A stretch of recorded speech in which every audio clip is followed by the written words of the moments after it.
कमर के नीचे उसकी स्कर्ट को धीरे से ऊपर उठाया गया था, जिससे लेस जैसे अंडरवियर की आकर्षक झलक दिखाई दे रही थी जो उसके सुडौल नितंबों और आकर्षक जांघों को सुशोभित कर रही थी, जिससे उसके अंदर एक तीव्र इच्छा जागृत हो रही थी। युवा मास्टर, मेरी आत्मा भोग विलासता को क्षमा करें, किंग लिन ने सांस छोड़ते हुए कहा। उसकी आवाज़ मोहक थी, लेकिन फिलहाल मैं चाहती हूं कि आप मेरी ओर देखें। क्या आप देखेंगे? जियाओ मिंग ने बिना कोई प्रतिक्रिया दिए अपने होंठ आधे खोले। जैसे जैसे वह अपने सामने के दृश्य को देख रहा था, उसकी सांसें गहरी होती जा रही थीं। इस बिंदु पर और अधिक शब्दों की आवश्यकता नहीं थी। जियाओ मिंग की प्रतिक्रिया से मंत्रमुग्ध होकर किंग लिन की मुस्कान गहरी हो गई, जिससे नया आत्मविश्वास झलक रहा था। वह शालीनता से दूर हट गई और अपने आकर्षक नृत्य को जारी रखते हुए उससे नजरें मिलाते हुए आगे बढ़ी। उसकी उंगलियां उसकी त्वचा पर आकर्षक ढंग से घूम रही थीं, क्योंकि उसकी हरकतें और अधिक साहसी और उत्तेजक हो गई थीं। उसका शरीर मंत्रमुग्ध करने वाले पैटर्न में मुड़ रहा था, उसके कूल्हे साहस के साथ हिल रहे थे, जिससे जियाओ मिंग की नज़र उसके आकर्षक कर्व्स पर टिकी हुई थी। अपनी पीठ को मोड़ते हुए किंग लिन ने अपनी रीढ़ की हड्डी के सुंदर कर्व्स को उभारा, जिससे एक आकर्षक सिलहूट बना। उसके बालों की जरती हुई पन्ना की लंटें उसकी पीठ से झरने की तरह बह रही थीं।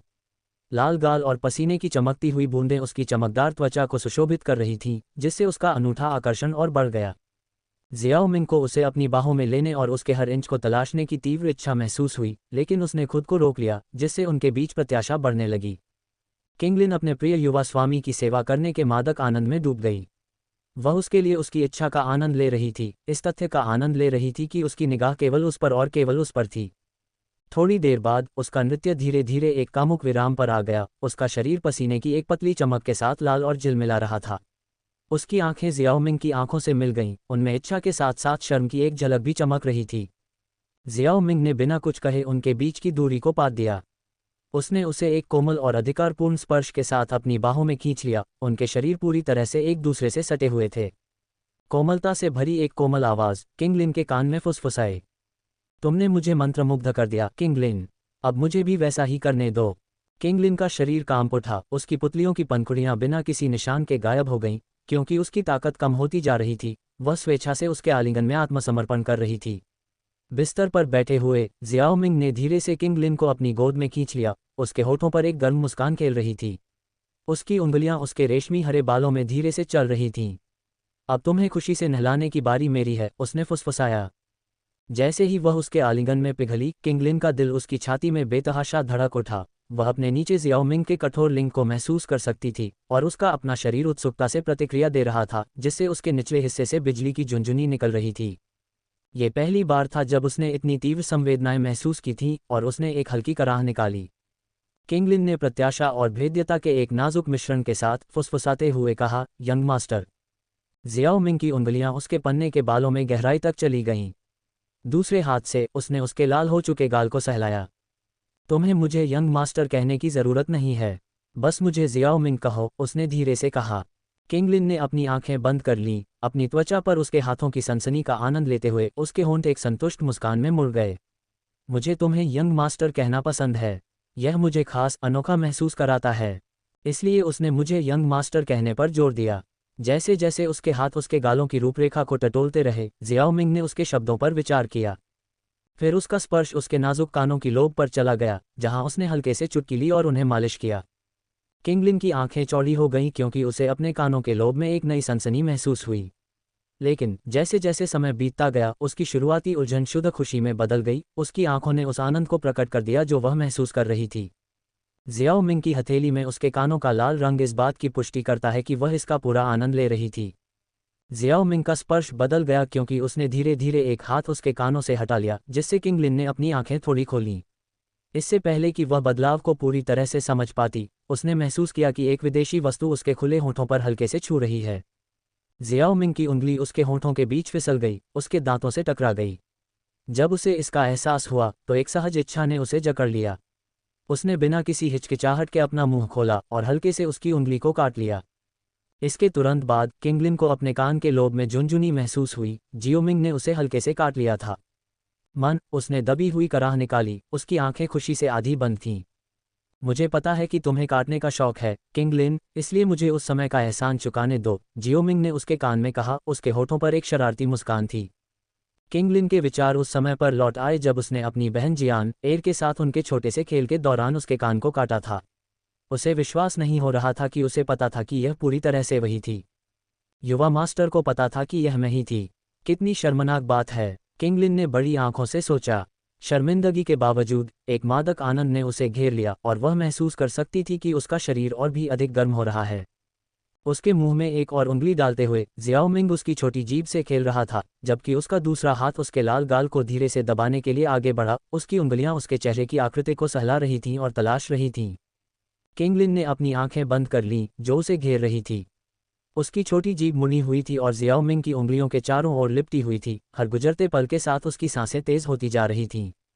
जैसे ही उसने खुद को उत्साह के हवाले कर दिया, जियाओमिंग ने अपने हाथ वापस खींच लिए और एक तेज और सहज गति के साथ उसने किंगलिन की कोमल टांगों को उठाया, उन्हें अपने ऊपर फैलाकर खड़ा कर दिया। जैसे ही उसके पैर अलग हुए, उसकी पवित्र घाटी उत्तेजक रूप से प्रकट हुई, जो उसकी लेस पट्टी से बमुश्किल ढकी हुई थी।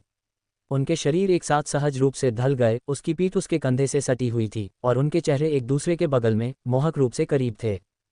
किंगलिन का दिल तेजी से धड़क रहा था। जैसे ही उसने अपना सिर जियाओमिंग की नज़र से मिलने के लिए घुमाया, तो उसकी नज़र उसकी तीव्र इच्छापूर्ण कोयले जैसी काली आंखों पर पड़ी। उसका चेहरा लाल रंग की गहरी छाया से भर गया। उसे अपनी वर्तमान स्थिति की अश्लीलता का एहसास हुआ। जियाओमिंग प्रलोभन का विरोध नहीं कर सका और धीरे से उसके होठों पर कब्जा करते हुए उसके करीब आ गया। दुनिया फीकी लगने लगी क्योंकि किंगलिन के शरीर ने सहज रूप से उसके चुंबन का जवाब दिया और उसकी इंद्रियां अभिभूत हो गईं क्योंकि वह उसके आलिंगन में पिघल गई। उसकी आंखें भावनाओं के मिश्रण से नम हो गईं और उसकी शुरुआती शर्मिंदगी फीकी पड़ गई। मेडुसा द्वारा बाधित किए जाने के क्षण से ही उसे पता था कि उसे अपने युवा मास्टर के मन और हृदय पर एक अमिट छाप छोड़ने के लिए अपना सब कुछ देना होगा।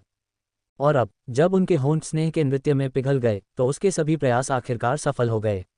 ये वह सटीक क्षण था जिसका उसे इंतजार था। उसका प्रिय युवा मास्टर आखिरकार उसे देख रहा था, उसे अपना होने का दावा कर रहा था। किंगलिन की आंखें बंद हो गईं जब जियाओमिंग ने अपनी जीभ से उसके मुंह को टटोला, खुद को मादक आनंद के लिए समर्पित कर दिया और उसे नियंत्रण करने दिया। उनकी जीभें एक भावुक नृत्य में उलझी हुई थीं, जो अव्यक्त लालसा और स्नेह को व्यक्त कर रही थीं। जियाओमिंग ने उसके होठों के स्वाद का स्वाद लेने के लिए अपना समय लिया, इसे अपनी याददाश्त में अंकित कर लिया। किंगलिन दूसरी महिला थी जिसे उसने जियाओई जियान के अलावा चूमा था, और वह दोनों के बीच स्वाद और सुगंध में सूक्ष्म अंतर को समझ सकता था। चुंबन को तोड़ते हुए जियाओमिंग ने किंगलिन की बांह को अपने सिर के पीछे टिका दिया, फिर उसका मुंह उसके बगल और स्तन के बीच के संवेदनशील क्षेत्र को तलाशने के लिए नीचे उतरा, चुंबन और कोमल चाटों का एक रास्ता बनाते हुए। हाँ मम्मा, उसके होठों से हल्की सांसें और आहें निकलीं क्योंकि उसने अपनी यौन नसों की उत्तेजना को ऐसे तरीके से महसूस किया जैसा उसने पहले कभी अनुभव नहीं किया था, जिससे उसका शरीर प्रतिक्रिया में झुक गया और कांप उठा। जियाओमिंग के भीतर एक गहरी भूख जाग उठी जब उसने अपने स्पर्श के लिए किंगलिन की तीव्र प्रतिक्रिया देखी। प्रत्येक बीतते पल के साथ उसके कामुक शरीर को तलाशने और जीतने की इच्छा मजबूत होती गई। उसके हाथ उसके शरीर पर नीचे की ओर सरकते हुए, उसके स्तनों को छुपाने वाले कपड़े को नीचे खींचते हुए उसके बड़े गोल टीले को प्रकट करते हैं। उसकी आंखें खुशी से चमक उठीं जब उसने उन्हें पहली बार देखा, इससे पहले कि उसके कुशल हाथों ने उन्हें अपने कब्जे में ले लिया। कुशलता से कोमल मांस को सहलाया और मसला। किंगलिन का शरीर उसके स्पर्श से कांप उठा। प्रत्येक अनुभूति के साथ उसके भीतर आनंद की लहरें दौड़ रही थीं। उसके खुले होठों से खुशी की अनियंत्रित कराहें निकल रही थीं। आह आह मम, युवा मास्टर, मैं पूरी तरह से आपकी हूँ। मेरा कामुक शरीर, हाँ यह आपका है। आप इसे जैसे चाहें इस्तेमाल करें। उसने हौंफते हुए फुसफुसाते हुए कहा। उसके मुंह से आनंद और कामुक इच्छाएं एक साथ मिल गईं, जैसे कि उसके मुंह से उत्साहपूर्ण चीखें और उत्तेजक फुसफुसाहटें निकल रही हों। किंगलिन की गंदी बातें करने की आदत भी स्पष्ट हो गई। उसके शब्दों से उत्तेजित होकर जियाओमिंग का हाथ उसकी जांघों पर चला गया और उसके सबसे अंतरंग क्षेत्र की मुश्किल से दिखाई देने वाली नमतहों को कुशलता से रगड़ने और छेड़ने लगा। साथ ही उसके दूसरे हाथ ने उसके दाहिने स्तन को मजबूती से पकड़ लिया। उसका मुंह उसकी गुलाबी कली और उसके आसपास के हिस्से को चूसने और चाटने के लिए नीचे उतरा।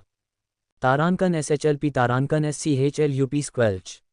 आह मन, किंगलिन परमानंद में डूब गई। उसका शरीर सक्रिय रूप से प्रतिक्रिया दे रहा था क्योंकि वह ऊपर और नीचे हिल रही थी।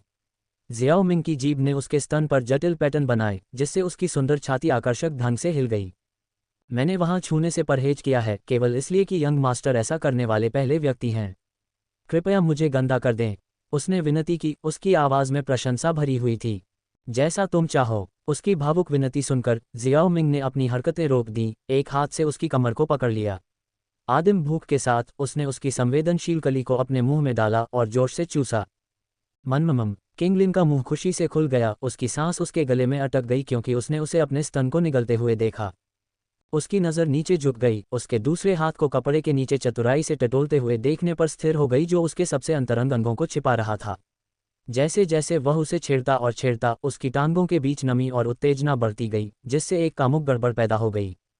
इस कामुक स्थिति में हावी होने, झुकने की भारी भावना ने उसकी उत्तेजना को और भी बढ़ा दिया, जिससे वह एक ऐसी भूख को उजागर कर रही थी जिसके अस्तित्व के बारे में उसे पता भी नहीं था। उसे यह बहुत पसंद आ रहा था। अपने दिल में इतने प्यारे से व्यक्ति के साथ पहली बार इन सुखों का अनुभव करने की अनुभूति अवर्णनीय थी। आनंद बढ़ने के साथ ही किंगलिन का शरीर उत्तेजना से कांपने लगा। प्रत्येक स्पर्श उसके अंदर एक आग को प्रज्वलित कर रहा था, जिससे उसकी नसों में परमानंद की सुखद लहरें दौड़ रही थीं। भारी उत्तेजनाओं के अलावा उसने अपनी निचली नसों की गहराई में बढ़ते आनंद को महसूस किया। उसके पैर की उंगलियां अनायास ही मुड़ गईं और उसका शरीर जियाओ मिंग की मजबूत पकड़ में ऐंठ गया। अत्यधिक आनंद को कम करने के एक कमजोर प्रयास में उसका हाथ सहज रूप से उसके निचले हिस्से की निरंतर उत्तेजना को रोकने के लिए आगे बढ़ा। जियाओ मिंग उसके शरीर की प्रतिक्रियाओं और आने वाले चरमोत्कर्ष के बारे में जानता था।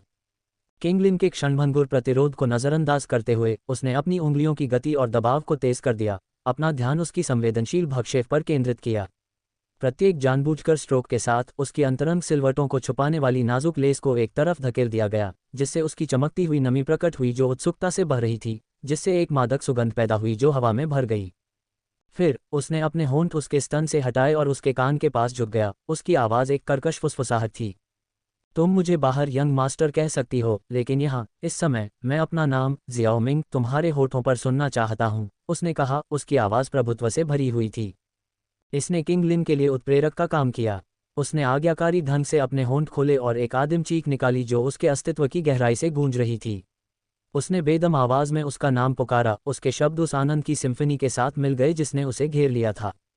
जियाओ मिंग, आह मनम मम मम मम। उसकी आवाज़ बेलगाम जुनून से गूंज उठी। उसके प्रेम रस एक ही समय में उसकी आंतरिक दीवारों से फूट पड़े जो उसके चरमोत्कर्ष के शिखर को चिन्हित कर रहे थे। तारांकन स्क्विर्ट स्क्विर्ट स्क्विर्ट। जियाओ मिंग ने उसके पैरों को पकड़ा और उन्हें सहजता से ऊपर उठाया, जिससे उसे उसके ऐंठने वाले शरीर का स्पष्ट दृश्य देखने को मिला। उसके आंतरिक सिलवटों से निकलने वाले तरल पदार्थ के शक्तिशाली छींटों ने चादरों, फर्श और यहाँ तक कि कई मीटर दूर की दीवार पर निशान छोड़ दिए। पूरे कमरे ने उसकी रिहाई देखी। उसका शरीर आनंद की उल्लासपूर्ण लहरों में हिल रहा था। 2 मिनट के तीव्र आनंद के बाद किंगलिन जियाओ मिंग की बाहों में गिर गई। उसके चेहरे पर शांत और आनंदमय थकावट थी। उसके प्रेम रस की खुशबू कमरे में बनी रही। अपनी वर्तमान स्थिति में किंगलिन एक कामुक गंदगी थी। उसका शरीर पसीने से भीगा हुआ था, उसके पैर चौड़े हो गए थे और उसका प्रेम रस अभी भी बह रहा था, और उसके स्तन उसके अस्त व्यस्त कपड़ों के माध्यम से उजागर हो रहे थे। यू जियाओ मिंग, मैं। वह अपनी सारी अश्लील गंदगी देखकर शर्मिंदा थी, जबकि उसकी आंखें अभी भी कांच की तरह चमक रही थीं और वह भ्रमित थी।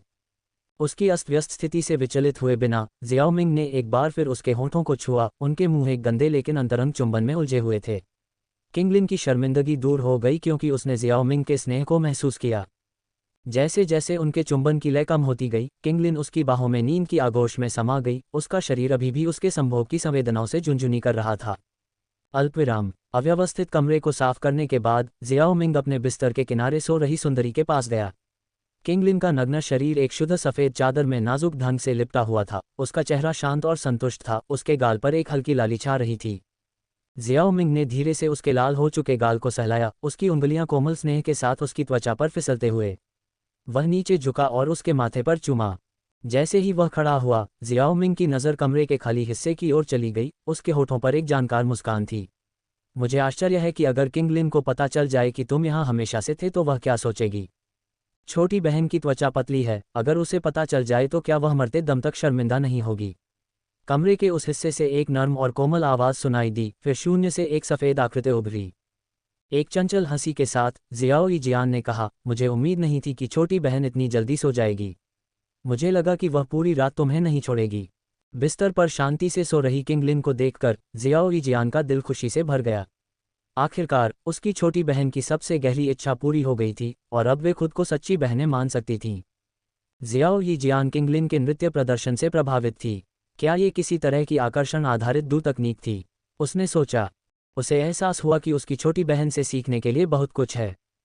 हालांकि ये काफ़ी अजीब था कि किंगलिन थक गई थी और अंतरंग मुलाकात शुरू होते ही सो गई, है न? जियाओ मिंग ने जियाओ जियान के विचारों को महसूस किया और असहाय होकर समझाया। किंगलिन अपने शरीर के भीतर 9 सिर वाले स्वर्गीय सर्प की आत्मा के निरंतर दमन से जूझ रही है, जिसके परिणामस्वरूप उसकी मानसिक स्थिति में काफ़ी गिरावट आई है। इसके अलावा वह समय से पहले ही अपने एकांत से बाहर आ गई, जिससे उसे अपनी हालिया सफलता को पूरी तरह से स्थिर करने के लिए पर्याप्त समय नहीं मिला। नतीजतन यह आश्चर्य की बात नहीं थी कि वह जल्दी ही सो गई। किंगलिन बहुत मेहनत कर रही है और उसे उसकी वर्तमान सीमाओं से परे धकेलने से अनपेक्षित परिणाम हो सकते हैं। चीज़ों को आगे बढ़ाने से पहले प्राचीन स्वर्गीय सर्प की आत्मा को पूरी तरह से परिष्कृत करने तक इंतजार करना बुद्धिमानी होगी। जैसे ही जियाओ जियान ने जियाओ मिंग के स्पष्टीकरण को संसाधित किया, उसने अपनी आंखों में एक गर्म मुस्कान और प्रशंसा के साथ किंगलिन को देखा। छोटी बहन चुपचाप अविश्वसनीय रूप से कड़ी मेहनत कर रही है, उसने सोचा। जबकि जियाओ जियान अपने विचारों में खोई हुई थी, जियाओ मिंग की हंसी ने उसका ध्यान वापस उसकी ओर खींचा। उनके बीच की दूरी को कम करते हुए उसने अपने चेहरे पर एक जानकार मुस्कान पहनी थी। तो क्या तुम मुझे आखिरकार बताओगे कि तुम यहाँ क्यों घुसे? मैं तो बस हे किंगलिन तुम्हें देख नहीं रही है। तुम कब तक ये नाटक जारी रखना चाहते हो?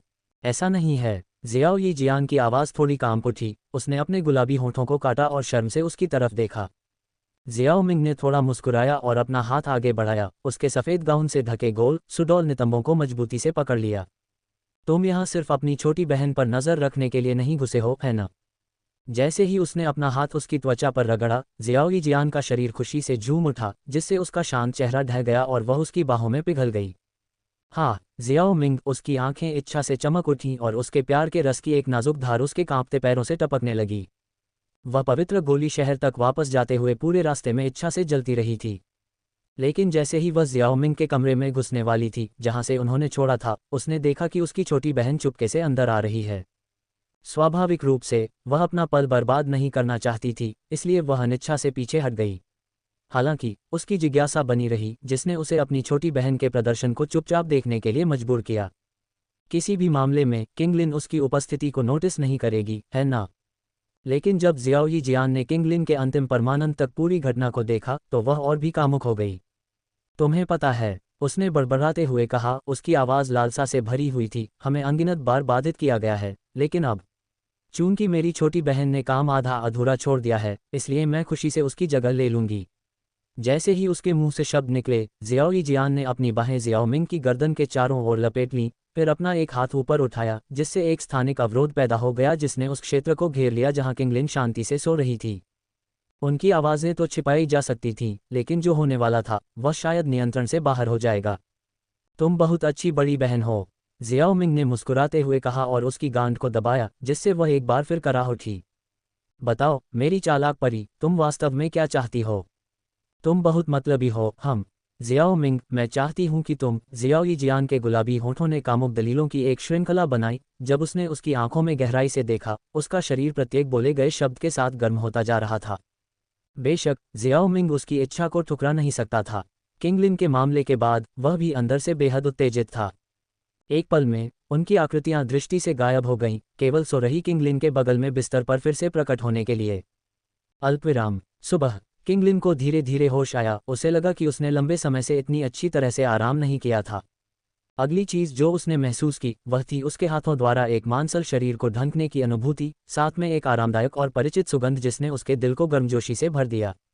उसके सुंदर चेहरे पर एक बड़ी मुस्कान फैल गई। कल वह अपने यंग मास्टर की औरत बन गई थी। किंगलिन संतोष की गहरी भावना में डूबी हुई थी, पल के आलस्य में आनंदित थी, अभी अपनी आंखें खोलने में संकोच कर रही थी। इसके बजाय वह अपनी नंगी त्वचा के एक दूसरे से सटे अंतरंग संबंध का आनंद ले रही थी, उस व्यक्ति के साथ निकटता को संजो रही थी जिसे वह प्यार करती थी। हालांकि आनंदमय धुंध के बीच एहसास की एक बिजली की चमक ने उसे मारा, वह पूरी तरह से नग्न थी। इसके अलावा उसने खुद को अपने यंग मास्टर के साथ एक ही चादर में उलझा हुआ पाया। यादों की बाढ़ उसके ऊपर बह गई, जिससे वह सोच में पड़ गई कि पिछली रात क्या हुआ था। उसकी मन की आंखों में पिछली रात के टुकड़े एक साथ फिट होने लगे।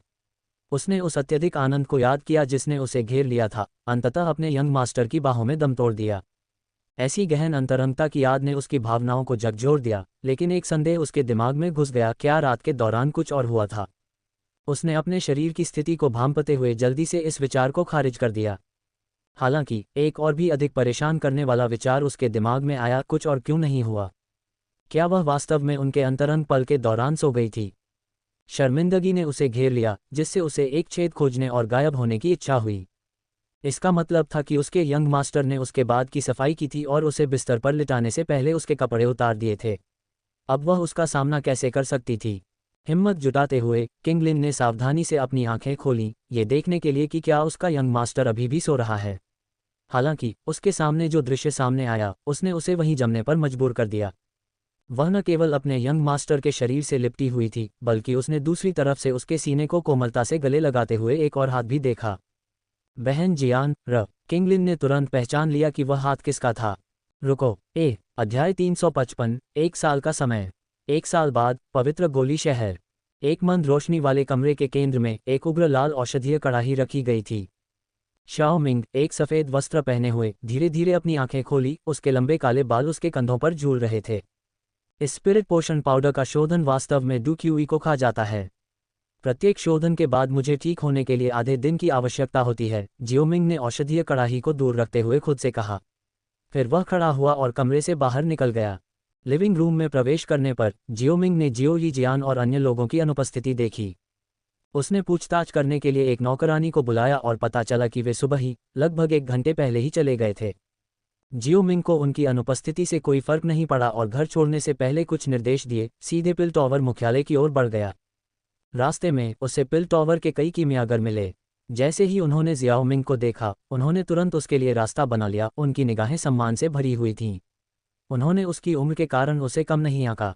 एक कारण 8 महान बुजुर्गों में से एक के रूप में जियाओमिंग का स्थान था और दूसरा कारण उसकी उल्लेखनीय कीमिया कौशल था।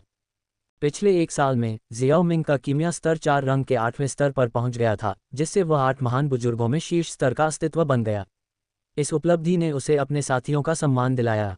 उनकी सम्मानजनक निगाहों के जवाब में जियाओमिंग ने एक हल्की मुस्कान के साथ उनका अभिवादन किया। उनकी असाधारण उपस्थिति ने कुछ महिला कीमियागरों का ध्यान भी खींचा, जिससे वे मोहित हो गईं। लगभग 10 मिनट के बाद जियाओमिंग आखिरकार शीर्ष मंजिल पर एक भव्य हॉल के बाहर पहुंचे। उन्होंने धीरे से दरवाजा खटखटाया। अंदर आओ, जुबान कोंगजी की आवाज़ अंदर से आई, साथ में हल्की हंसी भी थी। जियाओमिंग ने दरवाजा खोला और हॉल में प्रवेश किया। उसकी नज़र कमरे में घूमी और उसने देखा कि अंदर कई आकृतियां बैठी हैं। उनमें परिचित 8 महान बुजुर्ग और कुछ साधारण बुजुर्ग थे। सामने जुबान कोंगजी खुद बैठे थे। जैसे ही जियाओमिंग हॉल में दाखिल हुआ, सभी की नज़रें उस पर टिक गईं। हमारा चमकदार चेहरा कीमिया पूर्वज आ गया है, जुबान कोंगजी ने कहा, मुस्कुराहट को रोक नहीं पाया, उसे चिढ़ाते हुए। ये सुनकर जियाओमिंग ने अजीब तरह से खांस बोले, जुबान कृपया मेरा मजाक मत उड़ाओ। चमकदार चेहरा कीमिया पूर्वज उपनाम मुझे पिछले साल बाहर के लोगों ने दिया था। इस दुनिया में एक बार जब कोई प्रसिद्ध हो जाता है तो उसे विभिन्न उपनाम दिए जाते हैं। कुछ उपनाम उसके कार्यों, कौशल या साधना तकनीकों पर आधारित होते थे, जबकि अन्य उसकी ताकत, नाम या रूप रंग से प्राप्त होते थे। स्पष्ट रूप से जियाओमिंग के उपनाम ने उसकी उपस्थिति और ताकत दोनों को ध्यान में रखा। चमकदार चेहरा स्वाभाविक रूप से उसके अच्छे रूप को संदर्भित करता था, जबकि कीमिया पूर्वज ने संकेत दिया कि वह एक मास्टर कीमियागर और एक शक्तिशाली डू पूर्वज था। कुल मिलाकर चमकदार चेहरे की कीमिया पूर्वज काफ़ी उपयुक्त था, लेकिन जब भी उसे इस उपाधि से पुकारा जाता था तो जियाओमिंग हमेशा थोड़ा असहज महसूस करता था। कुछ कदम आगे बढ़ते हुए जियाओमिंग ने झुककर जुबान कोंगजी को सलाम किया और उसके करीब जाकर बैठ गया। थोड़ी देर बाद 2 और बुजुर्गों के आने पर जुबान कोंगजी ने फिर से बात की। चूंकि सभी लोग इकट्ठे हो गए हैं, तो आइए पिछले साल हॉल ऑफ सोल्स के साथ हमारे संघर्षों के बारे में बात करें। जियाओमिंग हॉल ऑफ सोल्स के साथ संघर्षों के बारे में एक बैठक के लिए पिल टॉवर मुख्यालय पहुंचे।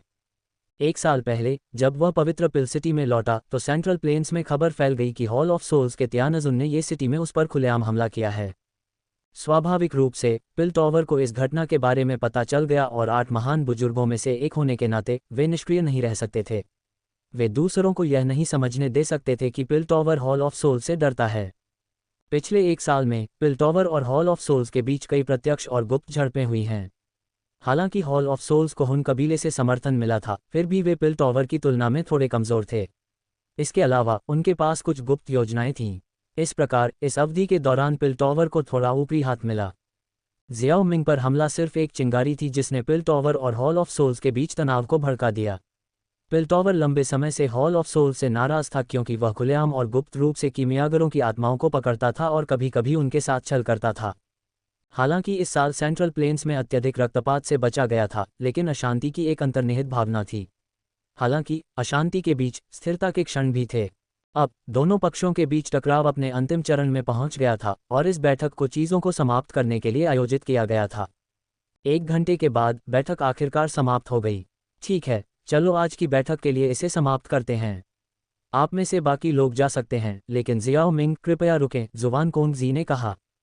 जब बाकी सभी चले गए तो जियाओ मिंग ने अपनी स्टोरेज रिंग से एक जेड बॉक्स निकाला और उसे जुवान कोंगजी को सौंप दिया। बूढ़े जुबान, ये स्पिरिट नरिशमेंट पाउडर का वह बैच है जिसे आपने मुझे परिष्कृत करने के लिए सौंपा था। पिछले 1 साल में जियाओ मिंग की स्पिरिट नरिशमेंट पाउडर को परिष्कृत करने की क्षमता के बारे में खबरें फैली थीं। चूंकि आत्मा साधना तकनीकें दुर्लभ थीं, इसलिए स्पिरिट नरिशमेंट पाउडर, जो स्पिरिट दायरे को तोड़ने में मदद करता था, कीमियागरों द्वारा अत्यधिक मांग में आ गया, यहां तक कि अद्वितीय दिव्य हथियारों या मोहक सुंदरता से भी अधिक। परिणामस्वरूप स्पिरिट नरिशमेंट पाउडर का प्रत्येक दाना अत्यधिक मूल्यवान हो गया, जिसने लोगों को जियाओ मिंग को खरीदने के लिए आकर्षित किया। बदले में जियाओ मिंग ने पाउडर को परिष्कृत करने के लिए आवश्यक औषधीय सामग्री के लिए बदल दिया। इन सामग्रियों की दुर्लभता के बावजूद वह अपने व्यापक कीमियागरों के नेटवर्क के माध्यम से काफ़ी मात्रा में इकट्ठा करने में कामयाब रहा था। इन सामग्रियों की मदद से जियाओ मिंग की आत्मा साधना पिछले 1 साल में स्पिरिट दायरे में पूर्णता के एक आश्चर्यजनक स्तर पर पहुंच गई।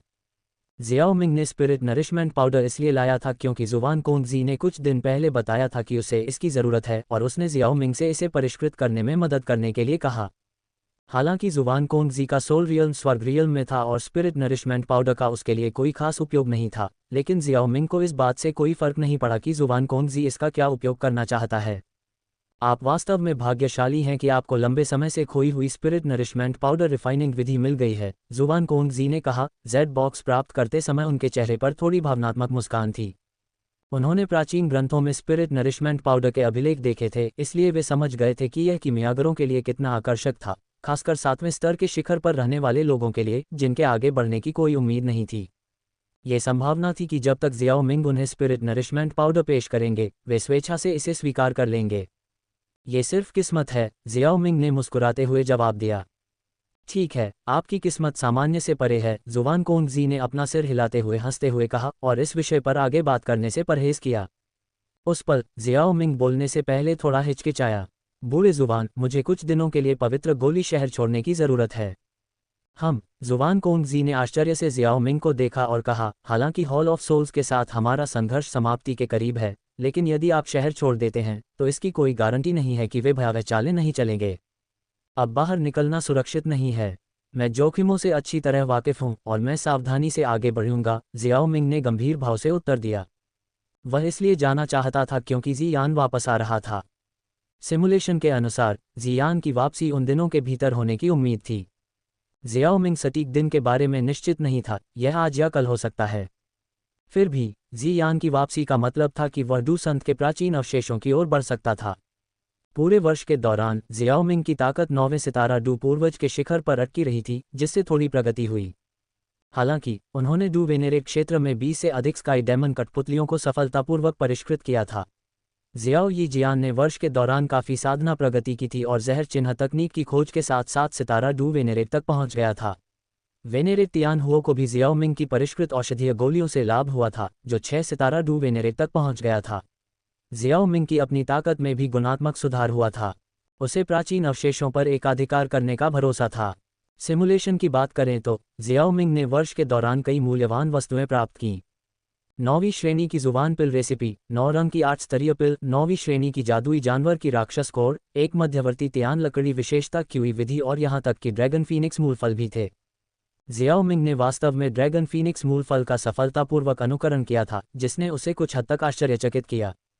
हालांकि ड्रैगन फीनिक्स मूल फल के अपने कब्जे में होने के बावजूद वह प्राचीन अवशेषों की खोज करना नहीं छोड़ेगा।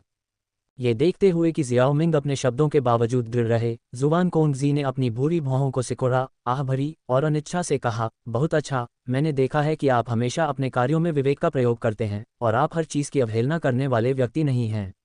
ये कुछ महत्वपूर्ण होना चाहिए। मैं सहमत हूँ। जुवान कोंगजी को यह एहसास हो गया था कि जियाओ मिंग के जाने का कोई खास कारण था, लेकिन उसने विवरण जानने से परहेज किया। हर किसी के अपने रहस्य होते थे और किसी की बात जानना अच्छी आदत नहीं थी। हालांकि जुवान कोंगजेड के सहमत होने की संभावना थी, लेकिन जियाओ मिंग को वास्तविक स्वीकृति सुनने पर राहत की अनुभूति हुई। धन्यवाद, ओल्ड जुवान।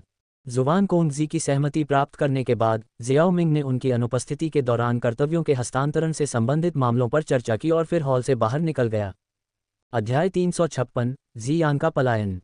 पिलटॉवर से अपने आंगन में लौटने पर जियाओ मिंग को एक नौकरानी ने बताया कि जियाओ यी जियान और अन्य लोग पहले ही लौट आए हैं और हॉल में इकट्ठे हुए हैं। जिज्ञासु जियाओ मिंग हॉल में गया, जहां वह पहले से ही बाहर से लड़कियों की हंसी और बातचीत सुन सकता था। उद्धरण चिन्ह ... उद्धरण चिन्ह। बहन जियान, आप वहां कैसे रहीं? किंगलिन ने वास्तविक चिंता के साथ पूछा। क्या वे आपके साथ अच्छा व्यवहार कर रहे हैं? जियाओ मिंग ने उल्लेख किया कि आप अपने कबीले में एक उच्च पद पर हैं, मेडुसा ने कहा। इसके लिए अच्छा शब्द नहीं है। ये बिल्कुल भयानक रहा है। जियान की आवाज़ धीमी हो गई, उसका स्वर शिकायतों से भर गया। आश्चर्यचकित जियाओ यी जियान ने पूछा, क्यों? क्या ऐसा हो सकता है कि जियाओ मिंग गलत था? नहीं, बात बस इतनी है कि जब से मैंने जियाओ मिंग को छोड़ा है, मुझे खाने के लिए कोई स्वादिष्ट गोलियां नहीं मिली हैं।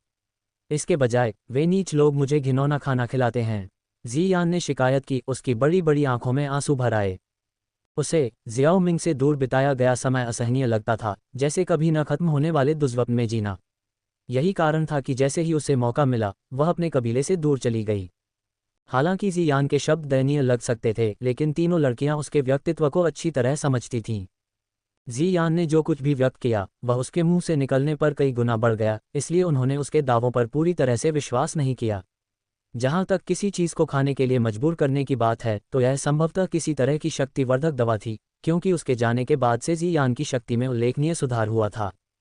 तभी जियान ने अपना ध्यान दूसरी ओर लगाया और कहा, बहन मेडुसा, बहुत समय हो गया है। अब तुम और भी सुंदर क्यों लग रही हो? मेडुसा ने सुनहरे ट्रिम के साथ लाल रंग का लबादा पहना हुआ था, जिसमें उसकी भरपूर छाती, पतली कमर और एक आकर्षक परिपक्व आकर्षण दिख रहा था, जिससे जियान को लगा कि वह अपने विकास से पहले की तुलना में और भी अधिक आकर्षक हो गई है। इसके अलावा जियान ने मेडुसा के स्वभाव में एक अवर्णनीय परिवर्तन महसूस किया। वह अधिक परिपक्व लग रही थी और उसकी आभा काफी नर्म हो गई थी। मेडुसा को ठीक से समझ में आ गया था कि जियान किस बारे में बात कर रहा था। ये सारे बदलाव जियाओ मिंग की वजह से आए थे। उनके अंतरंग मुलाकातों के जरिए वह पहले से ही उसके बच्चे की मां बनने वाली थी। हालांकि स्नैक पीपल ट्राइब की गर्भावस्था की अवधि लंबी थी, जो कई सालों तक फैली हुई थी, इसलिए मेडुसा के पेट में अभी तक कोई शारीरिक बदलाव नहीं दिखा था। उसकी गर्भावस्था के कारण 7 रंगों वाले स्वर्ग निगलने वाले अजगर की आत्मा कम बार दिखाई देती थी और मेडुसा का स्वभाव काफी नर्म हो गया था। मेडुसा अभी भी यह नहीं समझ पाई थी कि जियान को अपनी गर्भावस्था के बारे में कैसे बताए। जियान के जियाओ मिंग के प्रति विशेष लगाव के बारे में जानते हुए मेडुसा को यकीन नहीं था कि अगर वह सीधे अपनी गर्भावस्था के बारे में बताएगी तो वह कैसी प्रतिक्रिया देगी। इसलिए वह जियान को देखकर मुस्कुरा सकती थी और अभी के लिए खबर को छिपा सकती थी। जैसे ही मेडुसा जियान को देखकर मुस्कुराई, जियाओ मिंग हॉल में दाखिल हुआ, जिसने जियान का ध्यान अपनी ओर खींचा। उसकी आंखें तुरंत चमक उठीं और वह उत्साह से पुकारते हुए उसकी ओर दौड़ी।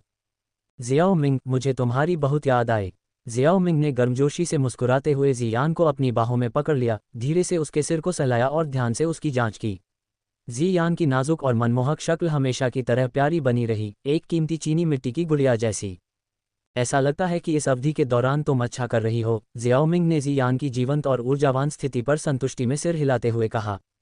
बिल्कुल नहीं, मैं बहुत दयनीय रही हूँ। जियान ने विरोध किया, अपनी पिछली शिकायतों को दोहराने की कोशिश करते हुए दुखी लग रही थी।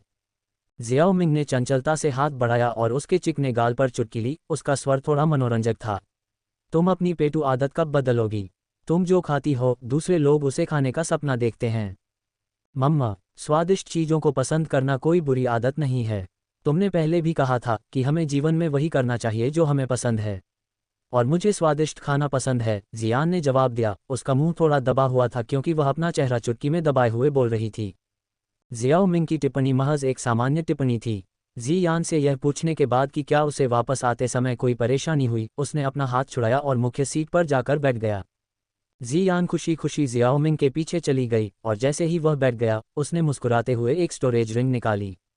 जियाओ मिंग, एक नज़र डालो, जियान ने कहा। यह क्या है? जब तुम देखोगे तो तुम्हें पता चल जाएगा। उत्सुकतावश जियाओ मिंग ने स्टोरेज रिंग स्वीकार कर ली और अपनी आत्मा की शक्ति का उपयोग करके इसकी सामग्री की जांच की। अंदर उसे उच्च श्रेणी की औषधीय जड़ी बूटियां मिलीं। क्या तुमने अपने कबीले के खजाने को लूटा है? जियाओ मिंग ने संदेह से पूछा। नहीं, मैंने केवल थोड़ी सी ली है। हे, जियान ने शरारती ढंग से उत्तर दिया। उद्धरण चिन्ह डॉट डॉट डॉट। तो तुम चाहते हो कि मैं उन सभी को गोलियों में बदलने में तुम्हारी मदद करूं? जियाओ मिंग ने पूछा। रिंग के अंदर की औषधीय जड़ी बूटियां उत्कृष्ट गुणवत्ता की थीं, और उन सभी का उपयोग गोलियों को परिष्कृत करने के लिए करना बेकार होगा। नहीं, हम में से प्रत्येक आधा लेगा, इसलिए तुम्हें उनमें से केवल आधे को परिष्कृत करने की आवश्यकता है, जियान ने आत्मविश्वास से समझाया। अंदर से आह भरते हुए जियाओ मिंग ने सिर हिलाया। ठीक है, लेकिन मैं उन सभी को एक साथ परिष्कृत नहीं करूंगी। इसमें बहुत समय लगेगा। ठीक है, ठीक है। जियान ने खुशी से सहमति जताई, उसकी आंखें अर्धचंद्राकार हो गईं। जियाओ यी जियान ने देखा कि उन दोनों ने बातचीत पूरी कर ली है, जिज्ञासा से बोली, जियाओ मिंग, क्या तुमने अभी अभी पिलटॉवर मुख्यालय का दौरा किया है? हाँ, मैंने हॉल ऑफ सोल से संबंधित एक बैठक में भाग लिया और फिर एक यात्रा पर जाने का प्रस्ताव रखा। जियान वापस आ गई, इसलिए वह हमारे साथ आएगी, जियाओ मिंग ने समझाया। जियान ने उत्सुकता से पूछा, हम कहाँ जा रहे हैं? आसपास की अन्य महिलाओं ने भी रुचि दिखाई। सेंट्रल प्लेन्स हाल ही में अस्थिर था, और वे जानते थे कि जियाओ मिंग ने हॉल ऑफ सोल्स का ध्यान आकर्षित किया था। इस अवधि के दौरान बाहर निकलने का यह आदर्श समय नहीं लग रहा था। हम बीस्ट रीजन की ओर जा रहे हैं, विशेष रूप से बीस्ट बोन माउंटेन रेंज में 9 शांत गहरे ग्राउंड पायथन जनजाति के क्षेत्र में, जियाओ मिंग ने खुलासा किया। बाकी लोगों को प्रतिक्रिया करने का मौका नहीं मिला, लेकिन जियान का चेहरा तुरंत नाराजगी से जुरीदार हो गया।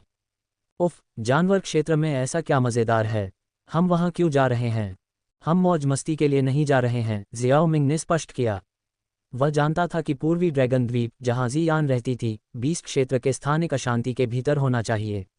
ये समझ में आता था कि वह वहाँ से भागने के बाद वापस लौटने को तैयार नहीं होगी। जियाओ मिंग ने लड़कियों को बीस्ट बोन माउंटेन रेंज की स्थिति समझाना शुरू किया, जिससे उनकी दिलचस्पी बढ़ गई। एक डू संत का मकबरा, एक तियान क्लास डू तकनीक, एक प्राचीन औषधीय वन। आपको ये जानकारी कहाँ से मिली? मुझे कुछ दिन पहले एक प्राचीन और फटा हुआ स्क्रॉल मिला था, और मैं इसकी प्रामाणिकता की पुष्टि कर सकता हूँ। जियाओ मिंग ने एक आकस्मिक तरीके से एक स्पष्टीकरण गढ़ा। जियाओ मिंग में उनके उच्च स्तर के भरोसे को देखते हुए लड़कियों को उसके शब्दों पर संदेह नहीं हुआ। मैंने शुरू में मकबरे को बाहर निकालने और इसके खुलने का इंतजार करने की योजना बनाई थी, लेकिन अब जब जियान वापस आ गया है, तो हम सीधे तौर पर उससे पूछ सकते हैं कि क्या वह मकबरा है या नहीं। अपनी स्थानिक प्रतिभा की मदद से उसमें प्रवेश करें। अंदर की हर चीज़ हमारी होगी, जियाओ मिंग ने मुस्कुराते हुए बताया। हे, इसे मुझ पर छोड़ दो, जियान ने आत्मविश्वास से घोषणा की। प्राचीन अवशेषों के महत्व को समझते हुए उसने अपनी छाती थपथपाई और सभी को आश्वस्त किया कि जब खजाने की खोज की बात आती है, तो वह एक पेशेवर है। प्राचीन शून्य ड्रैगन जनजाति के साथ लगभग 2 साल बिताने के बाद जियान की ताकत काफ़ी बढ़ गई थी, कम से कम डू वेनेरेट दायरे में। उसके पास एक प्राचीन डू संत के स्थान का पता लगाने के लिए पर्याप्त से अधिक शक्ति थी। अध्याय 357, बीस्ट रीजन की यात्रा। नीला आकाश बिना किसी बादल के अंतहीन रूप से फैला हुआ था, जो एक विशाल, स्पष्ट नीले दर्पण जैसा था। चिल्लाओ! शांत आकाश में अचानक एक सारस की चीख गूंज उठी। दूर के आकाश से एक सफ़ेद आकृति एक झटके में उतरी, हवा के झोंके को हवा में उड़ाते हुए। जैसे ही वह आकृति पास आए, उसने खुद को एक विशाल बर्फ सफ़ेद सारस के रूप में प्रकट किया। कई लोग उसकी विशाल पीठ पर बैठे थे। जिस दिन से जियान ने उनके साथ शामिल होने के लिए सहमति व्यक्त की, जियाओ मिंग ने तुरंत समूह को पवित्र गोली शहर से बाहर निकाला और बीस्ट रीजन की ओर चल दिया। रास्ते में वे अपने वाहन के रूप में सेवा करने के लिए 7वें दर्जे के जादुई जानवर को पकड़ने में भी कामयाब रहे। जियाओ मिंग और अन्य लोगों को पवित्र गोली शहर से बीस्ट रीजन तक की यात्रा करने में 1 महीने से अधिक समय लगा था। उफ, यात्रा करना कितना उबाऊ है। अपने जीवंत व्यक्तित्व के लिए जानी जाने वाली जियान रास्ते में बड़बड़ाती और बुदबुदाती रही। हालांकि उसके चरित्र को जानते हुए जियाओ मिंग ने जवाब में बस मुस्कुरा दिया। जियान की शिकायतें सुनकर मेडुसा भी मंद मंद मुस्कुराए। उसने जियान पर प्यार लुटाया और जियाओ मिंग से पूछने के लिए मुड़ने से पहले धीरे से उसका सिर सहलाया। तथाकथित बीस्ट बोन माउंटेन रेंज तक पहुंचने में हमें और कितने दिन लगेंगे? लगभग 4 दिन, जियाओ मिंग ने शेष समय का अनुमान लगाया। उफ, ये सुनकर जियान ने अनजाने में अपना छोटा सा मुंह बनाया। यहाँ शिकायत करना बंद करो, जियाओ मिंग ने हंसते हुए एक छोटी जेड बोतल उसकी ओर फेंकी। जियान ने उसे पकड़ लिया और अंदर झांका, उसका चेहरा चमक उठा। फिर उसने गोली जैसी वस्तुओं को बीन्स की तरह अपने मुंह में डाला और उन्हें चबाते हुए मुस्कुराए। उस जगह पर जाना सेंट्रल प्लेन्स जितना आसान नहीं है। चून की प्राचीन अवशेष बीस्ट रीजन में दिखाई दिए हैं, अगर हम जल्दी प्रवेश करते हैं तो इसका मतलब है कि अवशेष भी सामने आएंगे।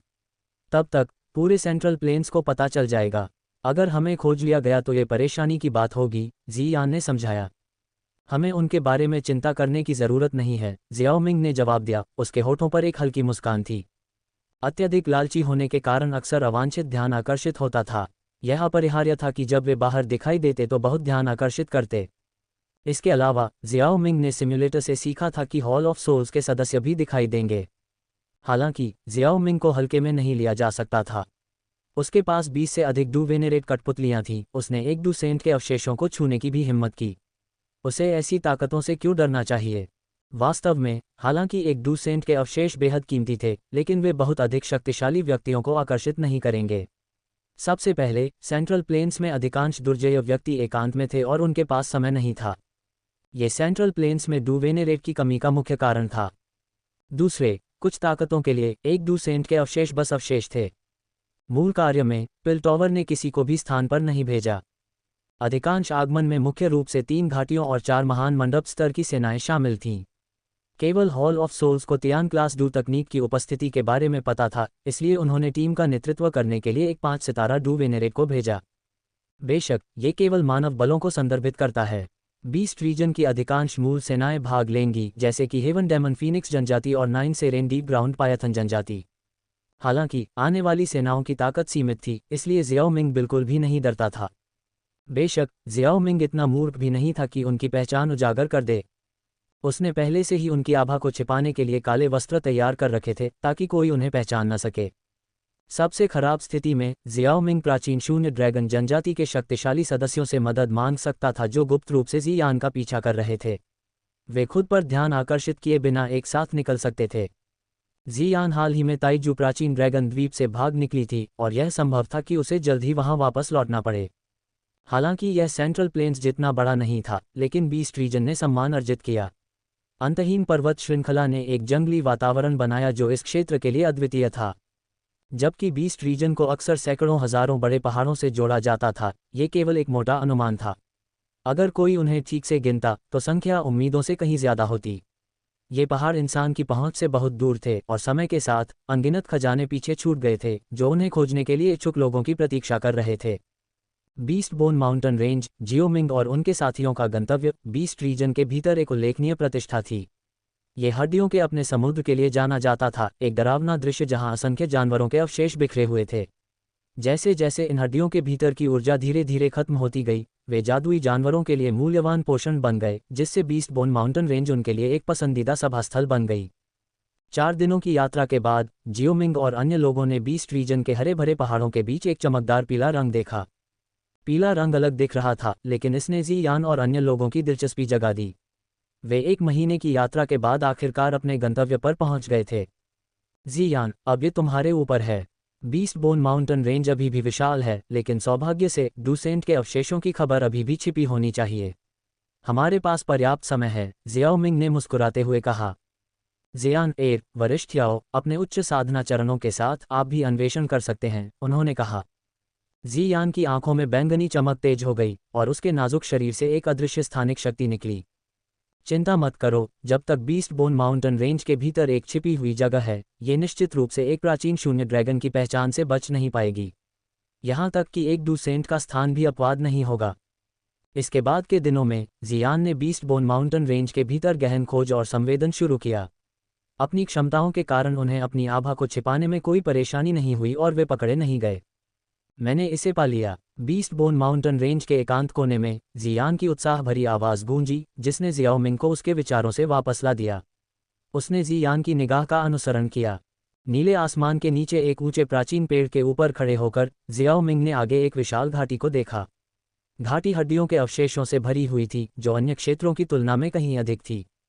अजीब दिखने वाले जानवरों की हड्डियां घाटी के भीतर बेतरतीब ढंग से बिखरी हुई थीं, जो एक विशाल ढेर का निर्माण कर रही थीं, जो यहां मारे गए जादुई जानवरों की विशाल संख्या का संकेत देती थीं। कभी कभी अजीबोगरीब जादुई जानवर रेंगते हुए आते थे, जो भयानक माहौल को और बढ़ा देते थे। हालांकि जियाओ मिंग की आत्मा की धारणा शून्य में कुछ भी असामान्य नहीं देख सकी। आकाश साफ और पारदर्शी बना रहा, जिससे किसी छिपे हुए स्थान का कोई संकेत नहीं मिला। एक बार फिर जियाओ मिंग ने प्राचीन शून्य ड्रैगन जनजाति के पास मौजूद अद्वितीय लाभ पर आश्चर्य व्यक्त किया। जियाओ यी जियान और याओ तियान हुओ को वापस बुलाते हुए, जो खोज करने के लिए बाहर गए थे, जियाओ मिंग ने पूछा, क्या तुम इसे खोल सकते हो, जियान? उसके बगल में जियान के चेहरे पर एक हल्की मुस्कान खिल गई, उसकी आंखें बैंगनी रंग में डूबी हुई थीं। उसने अपने सामने खाली शून्य को देखा, जैसे कि वह इसे एक मूर्त इकाई के रूप में देख रही हो। जबकि यह स्थान गहराई से छिपा हुआ है, इसने कई जटिलताओं का सामना किया है। अंतरिक्ष पर तनाव असहनीय हो गया है और वास्तविकता के साथ इसका अभिसरण तेजी से स्पष्ट हो रहा है। कुछ वर्षों में इसके उजागर होने की संभावना है। हमारे प्राचीन शून्य ड्रैगन जनजाति के लिए ये प्रवेश करना एक केक का टुकड़ा होगा। अध्याय 358 अवशेषों में प्रवेश। तो आगे बढ़ो, लेकिन सावधान रहो, जियोमिंग ने कहा। जियान ने थोड़ा सिर हिलाया और कुछ कदम आगे बढ़ाए। उसने एक गहरी सांस ली और उसकी अभिव्यक्ति धीरे धीरे गंभीर होती गई। बाद में कुछ हलचल होगी, अपने आसपास का ध्यान रखो। बोलने के बाद जियान ने एक धीमी आवाज में चिल्लाया। उसके छोटे शरीर से अनंत बैंगनी चमक की अनगिनत धाराएं निकलीं। इस चमकदार बैंगनी रोशनी की रोशनी में एक बार स्पष्ट और पारदर्शी शून्य में सूक्ष्म परिवर्तन हुए, जिससे लहरें और उतार चढ़ाव पैदा हुए। एक आंशिक रूप से दिखाई देने वाला आकाशीय छत्र दिखाई दिया, जो शून्य से धीरे धीरे भौतिक रूप धारण करने वाले एक विशाल द्वार जैसा था, जो जियोमिंग और अन्य लोगों के सामने खुद को प्रस्तुत करता था। हालांकि यह अविश्वसनीय रूप से भ्रामक और नाजुक लग रहा था, जैसे कि एक स्पर्श इसे चकनाचूर कर देगा। एक गहन और विशाल आभा इस पर छा गई, लगभग भारी। यहाँ तक कि जियान, जिसके पास साधना का उच्चतम स्तर था, वह भी दमन की एक हल्की भावना को महसूस कर सकता था। जियान, हालांकि, इस भ्रामक द्वार को पूरी तरह से नहीं खोल पाए। कम से कम अभी तक नहीं। आखिरकार इसे एक दूसंत ने बनाया था, जिसके पास छोटी दुनिया बनाने की क्षमता थी, जो कि वर्तमान में उसकी क्षमता से कहीं ज्यादा थी। उसका काम केवल अंतरिक्ष के भीतर एक मार्ग खोलना था, जिससे जियाओमिंग और अन्य लोग गुजर सकें। अगर यह केवल जियान होती तो इतनी परेशानी की कोई ज़रूरत नहीं होती, वह शायद सीधे अंदर जा सकती थी। लेकिन अब जियाओमिंग और अन्य लोगों की खातिर उसे कुछ प्रयास करने थे। अपने नाजुक चेहरे पर एक गंभीर भाव के साथ जियान ने अपनी उंगलियों से एक इशारा किया, जिससे उसकी आंखों के सामने अंतरिक्ष में एक सूक्ष्म दरार बन गई। ऐसा लग रहा था जैसे अंतरिक्ष ऊर्जा का एक तूफान भीतर भड़क रहा हो। हुश! अचानक अंतरिक्ष हिंसक रूप से मुड़ गया। बहते पानी की तरह एक तेज आवाज निकली। जैसे ही यह आवाज फैली, आकाशीय छत्र पर हल्की लहरें दिखाई दीं। जियाओमिंग ने आंखें मूंद लीं और आकाशीय छत्र को तेजी से विकृत होते हुए देखा। अजीबोगरीब तेज आवाज के बीच उसने एक बेहद भयानक ऊर्जा उतार चढ़ाव महसूस किया। इस तरह का उतार चढ़ाव अविश्वसनीय रूप से उन्मत्त था, जैसे पृथ्वी की पपड़ी के नीचे दबा हुआ ज्वालामुखी जो आसन्न जंगली विस्फोट की अनुभूति दे रहा था। खोलो, जियान ने धीरे से कहा, और उसके शरीर से अचानक एक शानदार बैंगनी रोशनी निकली। वूश! एक और अजीब तेज आवाज हवा में भर गई। आकाशीय छत्र का केंद्र अचानक जम गया। उसके बाद एक तीखी आवाज आई और एक विकृत स्थानिक मार्ग दिखाई दिया। जियाओमिंग, जल्दी करो और अंदर जाओ। बिना किसी हिचकिचाहट के जियाओमिंग ने दूसरों की ओर मुड़कर निर्देश दिया। किंग लिन, मेडुसा, जियानर से अलग मत हो। इसके तुरंत बाद वह आगे बढ़ा, एक धुंधली आकृति में बदल गया और दरार में घुस गया। उनके पीछे पीछे जियाओ यीजियान, किंग लिन और मेडुसा ने दृढ़ता से उस दरार में छलांग लगाई जहां अंतरिक्ष तूफान चल रहे थे और आदरणीय तियानहुओ पीछे से आ रहे थे। जब अंतिम आदरणीय तियानहुओ ने मार्ग में कदम रखा तो जियान भी तेजी से स्थानिक दरार में प्रवेश कर गया। इसके तुरंत बाद जियान के समर्थन के चले जाने के बाद स्थानिक मार्ग धीरे धीरे सिकुड़ने लगा, जब तक कि वह पूरी तरह से गायब नहीं हो गया। हालांकि विशाल आकाशीय द्वार जैसा शून्य गायब नहीं हुआ। बीस्ट बोन माउंटेन रेंज से निकलने वाली एक असीम आभा फैल गई, जो सभी दिशाओं में फैल रही थी।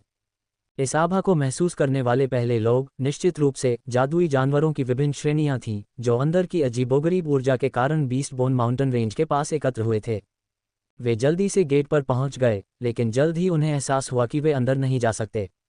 कई जादुई जानवर बीस्ट बोन माउंटेन रेंज के पास अपने आसपास के मध्यम आकार के और बड़े कबीलों में लौट आए और इस मामले की रिपोर्ट अपने अपने कबीलों को देने की तैयारी कर रहे थे। इस बीच जैसे ही वे स्थानिक मार्ग में प्रवेश करते हैं, जियाओ यीजियान जियाओमिंग के बगल में आगे बढ़ता है और आने वाले स्थानिक तूफानों को आसानी से तितर-बितर कर देता है। अंतरिक्ष हेरफेर पर उसकी शक्ति दुर्जेय थी, जिससे वे आसानी से अशांत मार्ग से गुजर सकते थे। कुछ ही देर बाद एक विशाल और पहाड़ जैसी संरचना नजर आई। यह एक भव्य महल था जो लगभग 3000 मीटर ऊंचा था, जो एक विशाल पर्वत शिखर जैसा दिखता था। इस विशाल महल की तुलना में जियाओमिंग ने अपने जीवन में जितने भी महल देखे थे, वे अविश्वसनीय रूप से महत्वहीन लग रहे थे। स्वर्ग और पृथ्वी के बीच खड़ी इस भव्य संरचना को देखते हुए उसके मन में महत्वहीनता की भावना भर गई। पूरा महल लाल रंग का था, जो आसमान में उड़ती लपटों की तरह दिखाई दे रहा था। इस जगह में यह असाधारण रूप से अलग दिख रहा था, लगभग आंखों को अंधा कर देने वाला। जियाओ यी जियान, किंगलिन और मेडुसा इस लाल रंग के महल के भव्य पैमाने को देखकर क्षण भर के लिए दंग रह गए। ये वास्तव में एक शक्तिशाली डू संत का काम था, जो कल्पना से परे भव्यता और भव्यता प्रदर्शित करता था। हालांकि अपने आश्चर्य के बावजूद समूह ने अपनी प्रगति को नहीं रोका। उन्होंने अपनी यात्रा जारी रखी और जल्द ही महल के पास पहुंच गए, जहां जियान उनके पास पहुंच गया। एक पल के बाद वे एक अजीबोगरीब काले काले रास्ते में उतर गए। युवा गुरु, सावधान रहो, किंगलिन, जो जियोई जियान के पीछे रह गया था, चिल्लाया। अचानक अंधेरा मार्ग लाल हो गया और मजबूत फर्श की दरारों से चिलचिलाती गर्म लाल पिघला हुआ लावा बाहर निकल आया। उसी समय मार्ग की विशाल दीवारों से आकर्षक नीली लपटें फूट पड़ीं। सबसे आगे जियोमिंग ने हमले का खामियाजा उठाया। हम्फ, जियोमिंग ने ठंडी सांस ली, क्योंकि उसके भीतर से सफ़ेद चमकदार हृदय की ज्वाला बाहर निकली। एक पल में इसने कमजोर किंगलिन और मेडुसा को घेर लिया और फिर दूसरों तक फैल गया। सफ़ेद चमकदार हृदय की ज्वाला से सुरक्षित मैग्मा और नीली लपटों के अचानक हमले ने उन्हें जरा भी नुकसान नहीं पहुंचाया। जियोमिंग को सुरक्षित देखकर जियोई जियान, जो पहले से ही कार्रवाई करने वाला था, ने राहत की सांस ली और मार्ग की और बारीकी से जांच की। यह एक लंबा और गहरा काला गलियारा था जो पूरी तरह से काले पत्थरों से बना था, तथा इसके साथ साथ मैग्मा की एक नदी बह रही थी। ये डू संत का अवशेष वास्तव में आसानी से सुलभ नहीं है। यहाँ आने वाले आम लोग शायद एक पल में राख में बदल जाएंगे, और यह मार्ग इतना लंबा है कि बहुत से लोग अंत तक टिक नहीं पाएंगे। उसने कहा, इतने सब के बारे में क्यों परेशान होना, हमारे पास जियाओमिंग है, चलो जल्दी करो। जियान उत्सुकता से मार्ग की गहराई की ओर बढ़ा, लेकिन जियाओमिंग ने आगे बढ़कर उसे रोक दिया। उसने अपना सिर नीचे किया और उनके बगल में उबलते लावा को देखा। यह मार्ग सिर्फ दिखावा है, असली रास्ता इस लावा के नीचे है। जियाओमिंग, क्या तुम्हें यकीन है? जियान ने आश्चर्य से पलकें झपकाईं और दूसरों ने भी अपनी शंकाएं व्यक्त की। उनकी आंखें भ्रम से भरी हुई थीं।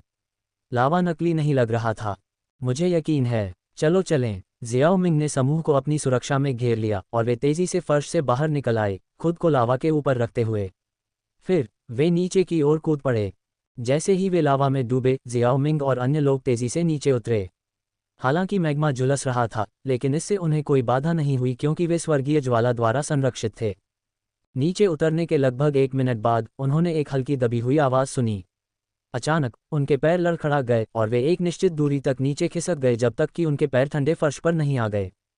फर्श पर खड़े होने के दौरान उनकी निगाहें इधर उधर घूम गईं। वे एक बड़े पत्थर के गलियारे में थे जो दूर तक फैला हुआ था। टस्क टस्क, अवशेषों का मालिक वास्तव में चालाक है। कौन अपने सही दिमाग में लावा में कूदने के बारे में सोच सकता है? आदरणीय तियान हुओ ने ठहाका लगाया, लेकिन शायद उसे उम्मीद नहीं थी कि जियाओमिंग एक नज़र में उसके इरादों को समझ जाएगा। हा। जियाओमिंग चुप रही और विषय बदल दिया। चलो चलते हैं, आगे अवशेषों का असली प्रवेश द्वार होना चाहिए। अंदर कई मूल्यवान खजाने हैं, जैसे कि क्यूई विधियाँ, डू तकनीकें और दुर्लभ औषधीय सामग्री। दुर्लभ औषधीय सामग्रियों के बारे में सुनकर जियान का उत्साह बढ़ गया। वह ऐसे खजानों की खोज करते करते कभी नहीं थकती। तो चलो जल्दी करते हैं। अध्याय 359, प्राचीन वन। चौक के अंत में एक बहुत भारी पत्थर का दरवाज़ा था। उसके सामने 10 आकृतियां खड़ी थीं, कठोर और गतिहीन, प्राचीन लाशों जैसी।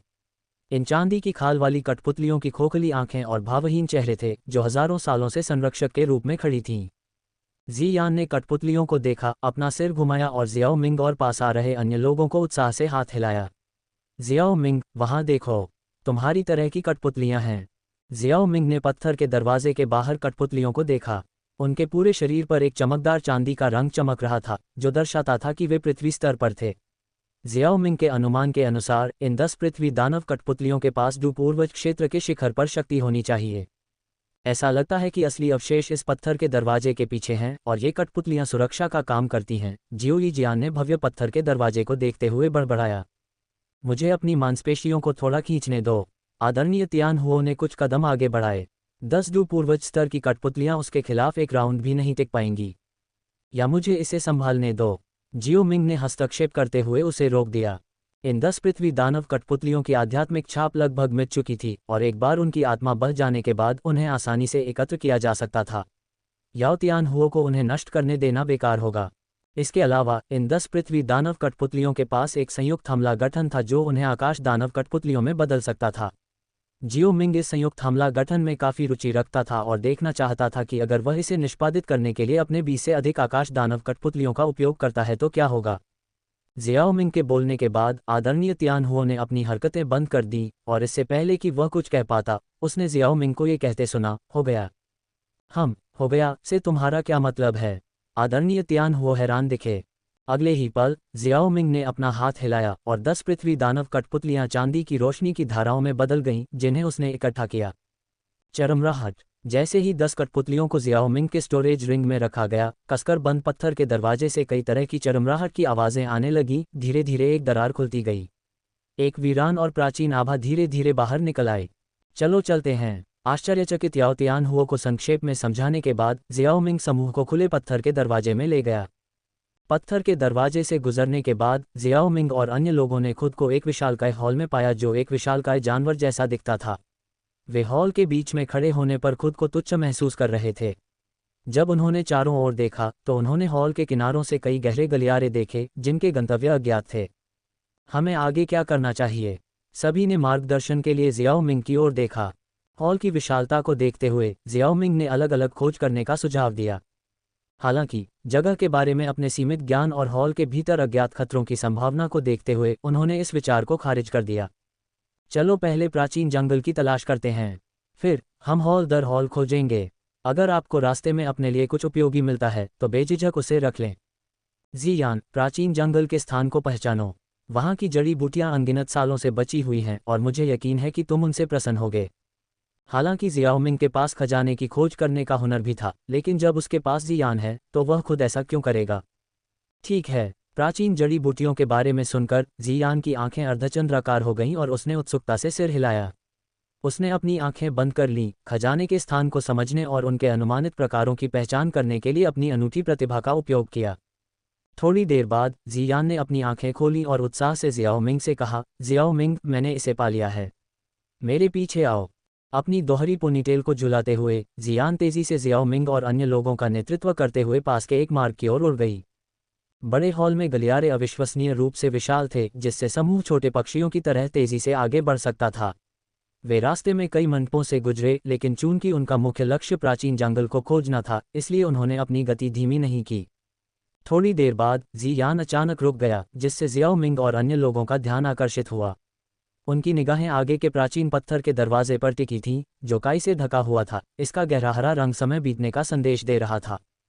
प्राचीन जंगल की खुशबू यहाँ सबसे ज्यादा है, इसलिए यह वह जगह होनी चाहिए जहाँ जड़ी बूटियां रखी जाती हैं। जियान ने पत्थर के दरवाजे की ओर इशारा किया। आदरणीय तियान हुओ ने जांच करने की पहल की। दरवाजे पर कोई तंत्र नहीं है, इसे खोलो, लेकिन सभी सावधान रहें। गड़गड़ाहट। आदरणीय तियान हुओ ने काई से ढके भारी पत्थर के दरवाजे को धीमी गड़गड़ाहट की आवाज़ के साथ खोला। अनगिनत सालों से छिपी औषधीय खुशबू की एक मोटी धुंध तुरंत बाहर निकली, जिसने सभी की आत्माओं को फिर से तरोताज़ा कर दिया। ये बहुत अच्छी खुशबू आ रही है। अंदर अनगिनत जड़ी बूटियां होंगी, जियान ने खुशी से कहा। औषधीय जड़ी बूटियों की प्रचुरता से ज्यादा उसके लिए और क्या आकर्षक हो सकता है। दरवाज़ा पूरी तरह से खुला था और चमक गायब हो गई थी। उनकी आंखों के सामने जड़ी बूटियों से बना एक विशाल प्राचीन जंगल दिखाई दिया। यहाँ तक कि आमतौर पर उदासीन मेडुसा भी आश्चर्य से अपनी आंखें नहीं खोल पाए। वाह, इतनी सारी जड़ी बूटियां! अपनी उत्तेजना को रोक पाने में असमर्थ जियान चिल्लाए और दरवाजे के पीछे प्राचीन जंगल की ओर दौड़ी। ये दृश्य बहुत ही अद्भुत था। जहां तक नजर जाती थी वहां तक विभिन्न आकार और रंगों की जड़ी बूटियां फैली हुई थीं। हालांकि जियाओ मिंग इस दृश्य के लिए कुछ हद तक तैयार था, लेकिन वह अचंभित हुए बिना नहीं रह सका। आखिरकार ये प्राचीन औषधीय जड़ी बूटियों से बना एक पूरा जंगल था। मूल कहानी के विपरीत, अगर पिलटॉवर को इसके अस्तित्व के बारे में पता होता तो वे उदासीन नहीं रहते। और अब जंगल उनकी कटाई के लिए था। चलो जियान के साथ चलते हैं। जियाओ मिंग ने जंगल में जियान का पीछा करने के लिए आगे बढ़ते हुए आवाज़ लगाई। जड़ी बूटियों के जंगल के अंदर जियान मकई के खेत में एक बंदर की तरह था। कुछ ही समय में उसने अपनी बाहों में जड़ी बूटियों का ढेर इकट्ठा कर लिया था और उसके मुंह में एक आध्यात्मिक फल दबा हुआ था। उसकी निगाह संग्रह के इर्द गिर्द घूम रही थी और उच्च श्रेणी की जड़ी बूटियों पर ध्यान केंद्रित कर रही थी। चलते चलते उसने एक के बाद एक जड़ी बूटियां तोड़ीं, जो सभी दुर्लभ और उच्च श्रेणी की जड़ी बूटियां थीं, जो सामान्य परिस्थितियों में बहुत कम देखने को मिलती थीं। अगर ये जड़ी बूटियां जियाओ मिंग के हाथों में पड़ जातीं तो वे 7वीं श्रेणी की गोलियों को परिष्कृत करने के लिए पर्याप्त से अधिक होतीं। हालांकि चूंकि जियान को वे पसंद थीं, इसलिए जियाओ मिंग ने उसे अपनी मर्जी से काम करने दिया। बिना किसी निर्देश की आवश्यकता के जियाओ ई जियान, आदरणीय तियानहुओ, किंगलिन और मेडुसा ने भी जड़ी बूटियों की खुदाई शुरू कर दी। 2 घंटे बाद जियाओ मिंग ने पीछे देखा और पाया कि उन्होंने बहुत प्रगति नहीं की है। आगे अंतहीन जड़ी बूटियों के जंगल को देखते हुए वह खुद को रोक नहीं पाया। हे भगवान, उनमें से कुछ के साथ जड़ी बूटियों को इकट्ठा करने में शायद बहुत समय लगेगा। मैं जियान को उच्च श्रेणी की जड़ी बूटियों की तलाश करने के लिए जंगल में और भीतर ले जाऊंगा। तुम लोग यहाँ रहो और कम श्रेणी की जड़ी बूटियों को कठोर तरीके से इकट्ठा करो, जियाओ मिंग ने समझाया। बेशक, अगर आप जड़ी बूटियां इकट्ठा करने के लिए जंगल में जाना चाहते हैं तो आप जा सकते हैं, लेकिन एक साथ रहें। इस जंगल में जड़ी बूटियां वास्तव में उच्च श्रेणी की थीं, लेकिन अगर उन्हें एक एक करके सावधानीपूर्वक काटा जाता तो ये बहुत समय लेने वाला होता। एक कठोर दृष्टिकोण अधिक कुशल होगा। बेशक, एक गैर पेशेवर विधि का उपयोग करने से औषधीय गुण प्रभावित हो सकते हैं और जड़ी बूटियों को फिर से प्रत्यारोपित नहीं किया जा सकता है। यहाँ जड़ी बूटियों की प्रचुरता के साथ अगर उन्हें प्रत्यारोपित नहीं किया जा सकता है तो ऐसा ही हो। जियाओ मिंग का मुख्य लक्ष्य जंगल के भीतरी भाग में पाई जाने वाली दुर्लभ और कीमती जड़ी बूटियां थीं। अध्याय 360 ड्रैगन फीनिक्स मूल फल। निर्देश देने के बाद जियाओ मिंग जियान को घने जंगल में ले गया। प्राचीन जड़ी बूटी का जंगल विशाल था, एक सुगंध से भरा हुआ था और एक हल्की धुंध में लिपटा हुआ था। छोटे जानवर कभी कभी झाड़ियों से बाहर निकलते थे, जिससे एक परिलोक जैसा शांतिपूर्ण माहौल बनता था। जियाओ मिंग ने अपने आसपास के वातावरण को देखा, जंगल के भीतर भयानक आभा को महसूस किया। ये स्पष्ट था कि यहाँ शक्तिशाली जादुई जानवर थे। अनगिनत वर्षों में ये प्राचीन जंगल अपनी खुद की दुनिया बन गया था, कई अविश्वसनीय रूप से मजबूत जादुई जानवरों का घर। उनमें से कई दुर्जय युद्ध क्षमताओं वाले प्राचीन प्राणी थे। यही कारण था कि जियाओ मिंग ने सभी को एक साथ रहने पर जोर दिया। जियान ने पहले ही अपने दिल की इच्छा के अनुसार खा लिया था और उसने हंसने से पहले अपने गोलपेट को छुआ। जियाओ मिंग, क्या कोई विशेष जड़ी बूटी है जिसकी हमें तलाश है? कुछ उच्च श्रेणी की जड़ी बूटियां खोजने की कोशिश करो, अधिमानतः वे जो आत्मा के लिए फायदेमंद हो, जियाओ मिंग ने लापरवाही से उत्तर दिया। हालांकि यह सिर्फ एक सामान्य टिप्पणी थी, लेकिन उसे वास्तव में ऐसी जड़ी बूटियां खोजने की उम्मीद थी जो आत्मा को प्रभावित कर सकें। चूंकि वह वर्तमान में आत्मा क्षेत्र के शिखर पर था, इसलिए उसे स्वर्ग क्षेत्र में पहुंचने के लिए मेहनती साधना के अलावा बाहरी शक्तियों की भी जरूरत थी। समझ गया। पेट भर जाने के बाद जियान ने ऊर्जावान तरीके से जड़ी बूटियों की खोज शुरू कर दी, जिससे जियाओ मिंग उन्मत्त खोज पर निकल पड़ा। रास्ते में जियाओ मिंग ने कई भयंकर आभाओं को महसूस किया। कई बार उन्हें बड़े क्रूर दिखने वाले जादुई जानवर मिले जो तेजी से गुजर गए। हालांकि शायद जियान की पहचान एक प्राचीन शून्य ड्रैगन के रूप में होने के कारण ड्रैगन की फीकी लेकिन बोधगम्य आभा ने इन जानवरों को सक्रिय रूप से उन्हें परेशान करने से रोक दिया। इसने उनकी यात्रा को अपेक्षाकृत आसान बना दिया। कुछ जड़ी बूटियां काटने के बाद जियान अचानक रुक गई और एक निश्चित दिशा में खाली नजरों से देखने लगी। उसके चेहरे पर दुख की लकीरें उभर आईं, उसकी आंखों के कोनों से आंसू चमक रहे थे और उसके नाजुक गालों पर गिर रहे थे। जियाओ मिंग ने तुरंत इस बात को नोटिस किया और अपनी आंखों में समझ के संकेत के साथ चकित जियान को देखा। अपने दिल में अनुमान होने के बावजूद उसने धीरे से पूछा, क्या हुआ जियान? वहाँ कुछ मुझे बुला रहा है, जियान ने कहा। उसकी निगाहें खाली और भ्रमित थीं। ये भावना उसके वंश से उत्पन्न हुई थी। वास्तव में उसने इसे महसूस किया। जियाओ मिंग ने चुपचाप सोचा, जियान के छोटे सिर को छूते हुए। उसने धीरे से कहा, अगर ऐसा है तो क्या हमें जाकर जांच करनी चाहिए? ठीक है, जियान ने जोर से सिर हिलाया। उनकी बातचीत के बाद वे दोनों तुरंत एक के बाद एक जंगल में घूमते हुए निकल पड़े। कभी कभी जादुई जानवर चेतावनी देने वाली दहाड़ें निकालते थे, लेकिन कोई भी उन्हें भड़काने की हिम्मत नहीं करता था। एक प्राचीन शून्य ड्रैगन के रूप में जियान सभी जादुई जानवरों को भगा सकता था। वे जितने करीब आते गए, जियान की पुकार की भावना उतनी ही स्पष्ट होती गई, जैसे उसके कानों में एक हल्की हवा फुसफुसा रही हो। अचानक उनकी आंखों के सामने दृश्य खुल गया और घना जंगल गायब हो गया।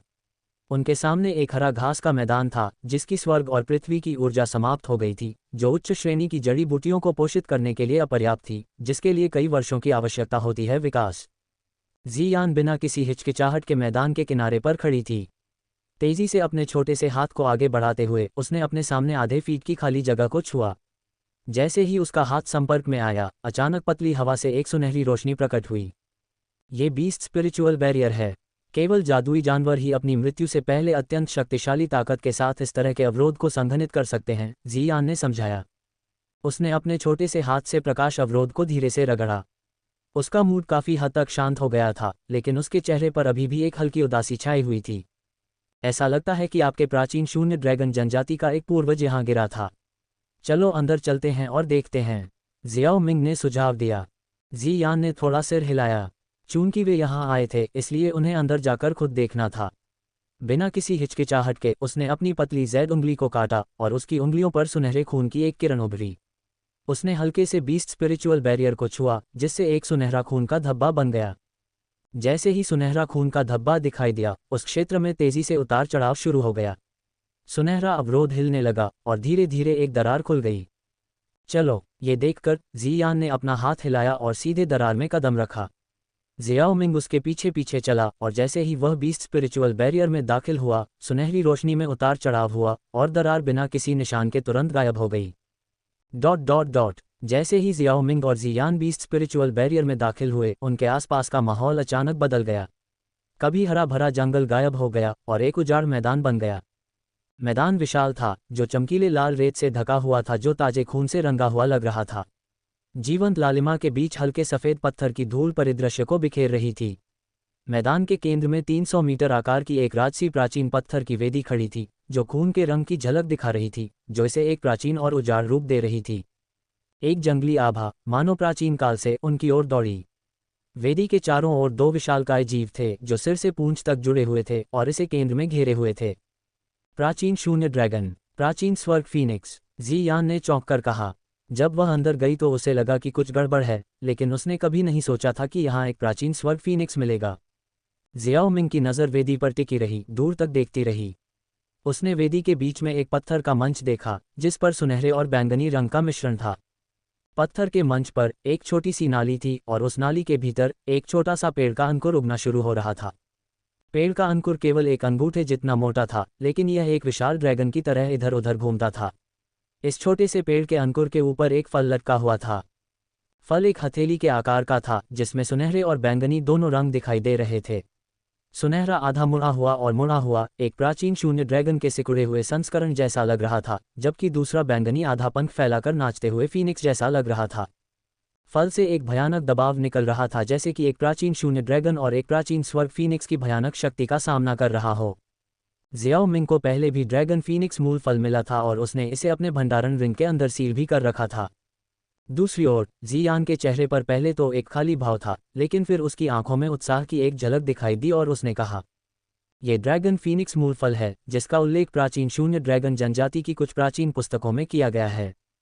इस तरह के फल को जन्म लेने की 10% संभावना प्राप्त करने के लिए प्राचीन शून्य ड्रैगन और प्राचीन स्वर्ग फीनिक्स से जीवन शक्ति के अवशोषण की आवश्यकता होती है। प्राचीन शून्य ड्रैगन के अभिलेखों में भी ये ड्रैगन फीनिक्स मूल फल केवल 5 बार ही दिखाई दिया था और यह 6ठी बार है। प्रत्येक ड्रैगन फीनिक्स मूल फल, यदि एक प्राचीन शून्य ड्रैगन या एक प्राचीन स्वर्ग फीनिक्स द्वारा खाया जाता है, तो एक सच्चे परम जानवर को जन्म देने में सक्षम है। जियाओ मिंग यह उल्लेख करना चाहता था कि उसके पास अपनी भंडारण रिंग में एक ड्रैगन फीनिक्स मूल फल भी है, लेकिन फल की जटिल उत्पत्ति को देखते हुए उसने ऐसा न करने का फैसला किया। वर्तमान में जी यान के उपयोग के लिए एक ड्रैगन फीनिक्स मूल फल पर्याप्त था और अधिक होने से केवल अधिक परेशानी हो सकती थी। उस स्थिति में आगे बढ़ो और ड्रैगन फीनिक्स मूल फल तोड़ो। तुम्हारे पास ड्रैगन सम्राट की रक्तरेखा है और इस फल के साथ ये निश्चित है कि तुम सभी पहलुओं में जबरदस्त प्रगति का अनुभव करोगे, जियो मिंग ने कहा। इस पर विचार करने के बाद जी यान ने बिना किसी हिचकिचाहट या इनकार के सहमति में सिर हिलाया। प्राचीन अवशेषों के भीतर वह प्राचीन शून्य ड्रैगन की रक्तरेखा वाली एकमात्र थी और केवल उसके पास इस फल की पूरी शक्ति को उसकी पूरी क्षमता तक अनलॉक करने की क्षमता थी।